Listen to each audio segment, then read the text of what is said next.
Praise the lord. ఇది సిలువలో యేసుక్రీస్తు పలికిన 4వ మాట. అంతరార్థంపై ఒక సంక్షిప్త ఆత్మీయ వివరణ. నా దేవా నా దేవా నన్నెందుకు చేయి విడిచితివి అని యేసు వేసిన కేక కేవలం ఒక సాధారణ వేదన కాదండి.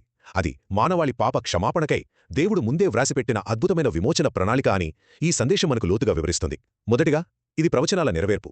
మత్తయి సువార్త 27వ అధ్యాయము 46వ వచనము, అలాగే మార్కు సువార్త 15వ అధ్యాయము 34వ వచనములలో యేసు పలికిన ఈ మాట కీర్తనలు 22వ అధ్యాయము 1వ వచనంలోని ప్రవచనానికి అక్షరాల నెరవేర్పు. ఆయన చేతులు, పాదాలు పొడవబడటం, వస్త్రాల కోసం చిట్లు వేయడం అంతా ముందుగానే వ్రాయబడింది. దీన్ని బట్టి యేసు పరిస్థితి చేజారిపోయిందని అనుకుంటున్నారా? లేదు. ఆయన ఖచ్చితమైన దేవుని ప్రణాళికను నెరవేరుస్తున్నాడని మీకు అర్థమవుతోందా? రెండవదిగా, నిర్దోషమైన బలిపశువుగా యేసుక్రీస్తు. పాత నిబంధనలో పాప పరిహారం కోసం యాజకుడు నిర్దోషమైన గొర్రెపిల్లను పరీక్షించాలి కదా. లూకాసు వార్త 1వ అధ్యాయం ప్రకారం యాజకుడైన జకరియా కుమారుడైన యోహాను యేసును దేవుని గొర్రెపిల్లగా పరిచయం చేశాడు.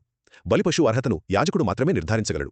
అందుకే దేవుడు ఆ బాధ్యతను ప్రధాన యాజకుడు ద్వారానే జరిగించి లేఖనాలను ఖచ్చితంగా నెరవేర్చాడు. చివరిగా, పాపం వల్ల దేవునితో ఎడబాటు. దేవుడు పరమపరిశుద్ధుడు కదండి.